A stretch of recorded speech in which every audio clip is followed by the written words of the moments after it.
The unspoken legacy of Willow Creek Manor.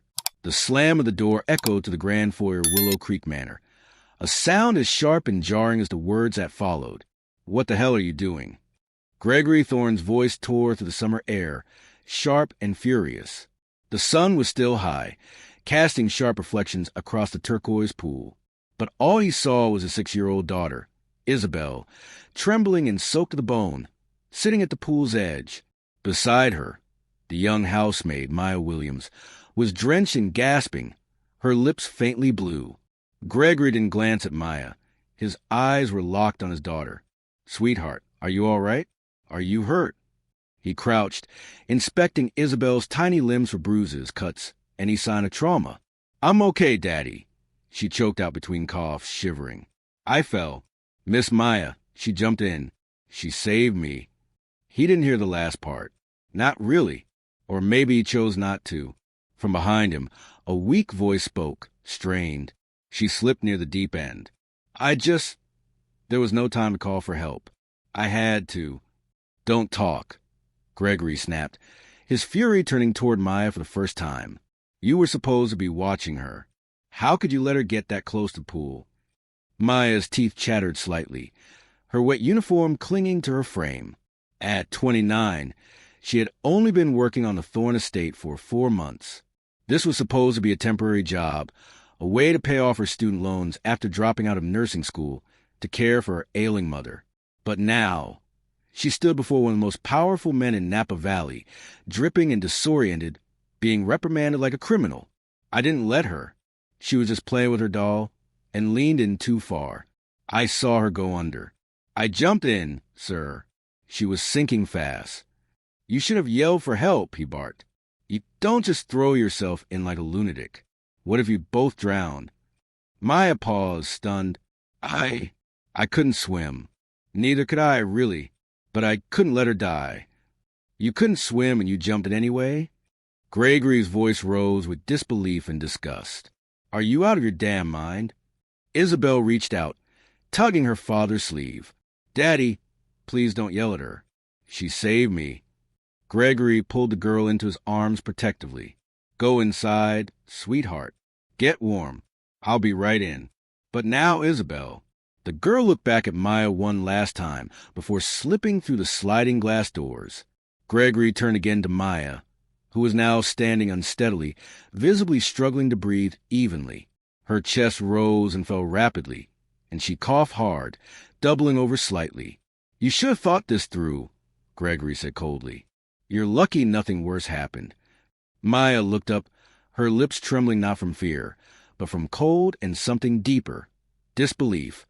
"Mr. Thorne, I pulled your daughter from the bottom of that pool. I nearly—" She stopped herself. There was no point. His eyes were already glassy with disapproval, not gratitude. "I'm not interested in excuses," he said, brushing past her. "Change into something dry and stay out of sight until further notice." She flinched as if the words had slapped her. "Understood," he added without looking back. "Yes, sir," she murmured, her voice flat, as he disappeared into the house. Maya stood alone, water still dripping from her hair. She wrapped her arms around herself, trying to suppress a shiver that wasn't just from the cold. The pool glistened behind her, placid now, as if it hadn't nearly claimed 2 lives. She staggered toward the servants' quarters, each step heavier than the last. That night, the Thorne house was quiet. Isabel had fallen asleep early, bundled in flannel pajamas with a space heater humming beside her bed. Gregory sat in his office sipping scotch, the headlines of his portfolio glowing across his screen. But his mind wasn't on the market. He replayed it all, her soaked uniform, the coughing, the trembling lips. And still, something in him twisted with annoyance rather than guilt. She was reckless, foolish, and yet, "Damn it," he muttered, finishing his drink in a single gulp. Elsewhere, Maya sat alone on the edge of her twin bed, her fingers curled around a worn photo tucked beneath her pillow. Her mother, younger, smiling by a riverbank. "You always said doing the right thing didn't always feel good," Maya whispered. Her throat ached. She hadn't eaten. She didn't care. No one had thanked her. No one had noticed a girl who jumped, knowing she might not come back up. Not even him. The morning after the pool incident, the Langston estate was cloaked in an eerie calm. Maya Williams moved like a ghost through the kitchen. The bruises along her ribs were blooming now, hidden under layers of fabric, each one a secret reminder that she had almost drowned, and no one had asked if she was okay. She stirred the oatmeal quietly, glancing once toward the hallway. The breakfast tray for Isabel sat untouched beside her. A deep voice cleared his throat from behind her. "You don't need to prepare her meals. Rosa can handle that." Maya turned slowly. Gregory stood in the doorway, dressed impeccably in a navy blue suit. "I know her routine," Maya replied softly. I didn't want her morning to feel different. Gregory's gaze lingered on her a moment too long. "She'll be fine. Kids bounce back." Maya nodded. "Yes, sir." He crossed the kitchen, poured himself black coffee from the carafe she'd brewed an hour ago. "I checked the pool cams last night," he said suddenly, his tone cool. "You jumped in without even taking your shoes off." Maya set the spoon down. There was no time. "You risked your life," he stated, as if it were an accusation. "I know. You said you couldn't swim." "I didn't say I couldn't," Maya answered, her voice calm.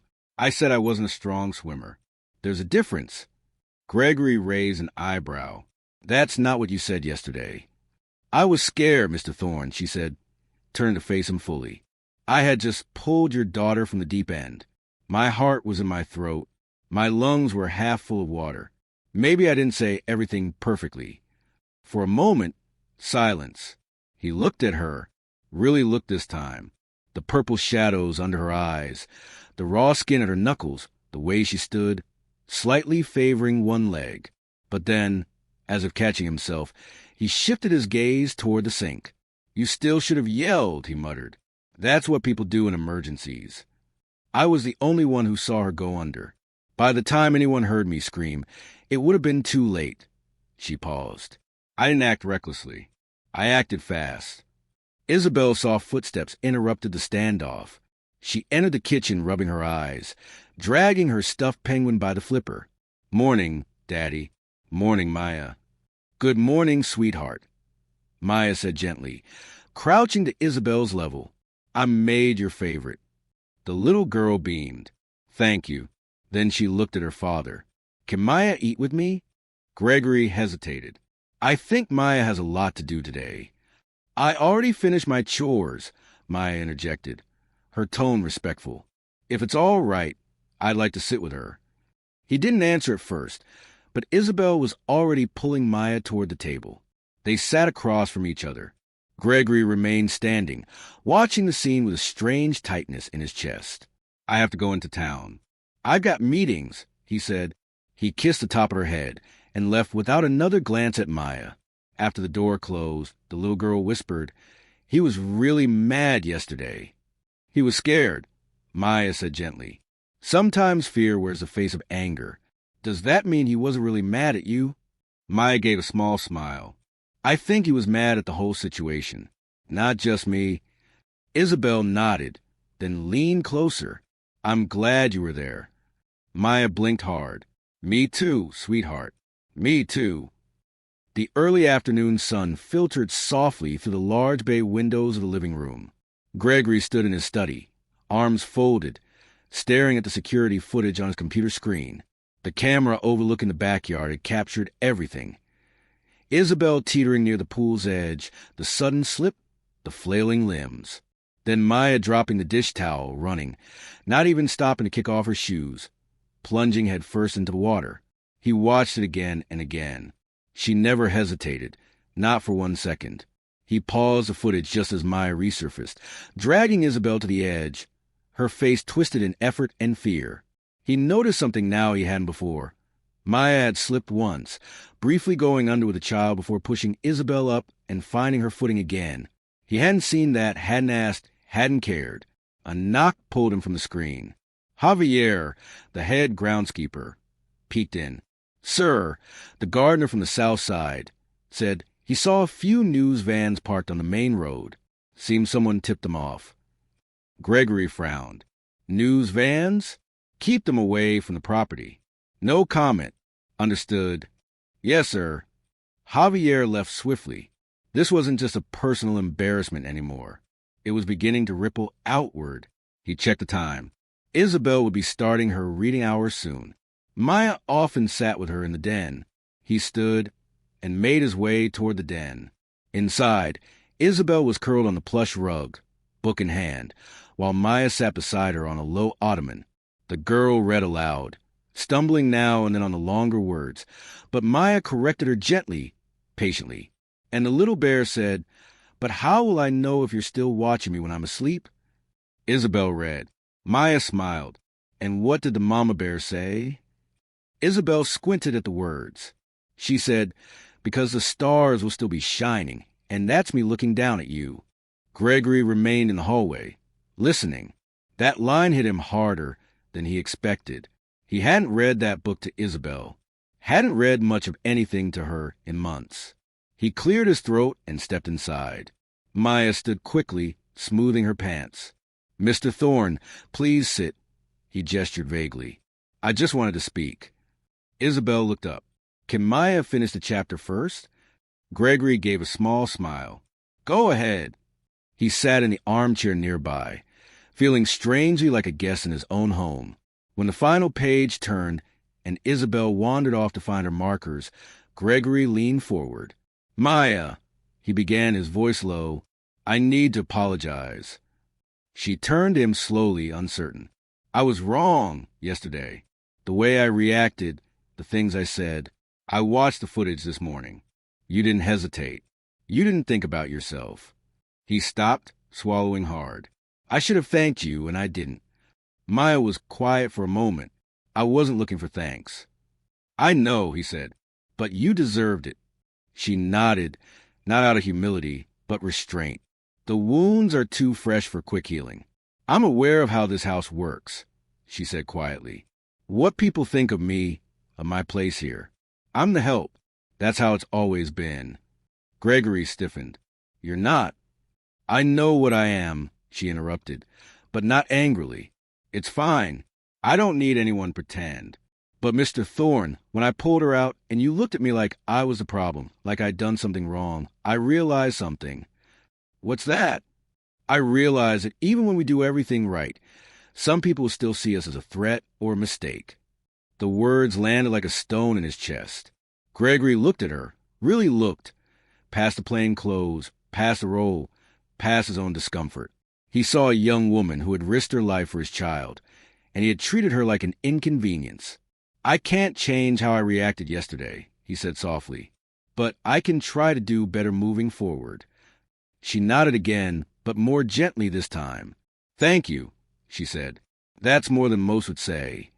They both looked toward Isabel, now humming to herself and coloring the bear from the book. "She adores you," Gregory said. "She's always talked about you, but I didn't really listen." "I adore her, too," Maya said simply. "She reminds me of who I used to be before the world started closing doors." Gregory stood. "You're welcome to keep reading with her any time." Maya's eyes met his. "That means more than you know." As he left the room, Gregory realized something unfamiliar but undeniable had shifted, not just in Maya, but in himself. For the first time in a long time, he wondered what it meant to be truly seen, and what it meant to start seeing others. The final rays of sun stretched long across the thorn vineyard, bathing the estate in a warm, golden hush. It had been exactly 1 month since the press conference, 1 month since Maya Williams became a name people spoke with reverence. And yet inside the walls of the estate, life had softened again into something close to normal. Maya stood in the kitchen, her hands deep in flour, rolling out pie crust the way Marissa, Gregory's late wife, once taught her. The smell of cinnamon and ripe apples filled the room, and the quiet hum of an old Motown record played on the phonograph in the corner. Isabel sat at the counter, coloring with intense focus. "Miss Maya," Isabel said without looking up, "do you think my mom can see us from heaven?" Maya paused, the rolling pin still in her hand.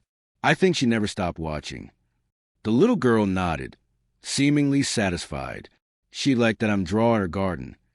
"She'd love that," Maya said, pressing the edges of the crust. Gregory entered quietly, sleeves rolled to his elbows, a faint smile on his face. He leaned against the door frame for a moment, watching the two of them, two souls who, despite the storm, had found each other. "Dinner's ready in the garden," he said softly. Maya wiped her hands, and together they stepped outside into golden hour. A long wooden table had been set beneath the trellis. Eleanor, Gregory's mother, was already seated, pouring glasses of iced tea. Javier placed the last dish, grilled salmon with lemon butter, down and gave Maya a proud nod. The staff had insisted on preparing the meal as a celebration, not of a victory, but a survival of chosen family. As they ate, stories flowed like wine. Memories of Marissa, of the vineyard's early days, of mistakes made and forgiven. Laughter came easier now, no longer trapped behind tension. Midway through dessert, Gregory stood and raised his glass. "I want to say something," he said, his voice steady but rich with meaning. "I've spent most of my life believing that power came from control, over money, legacy, perception. But these past months have shown me something different. That true strength lives in love, in truth, in standing when others fall." He turned to Maya. "You came into our lives to care for our home.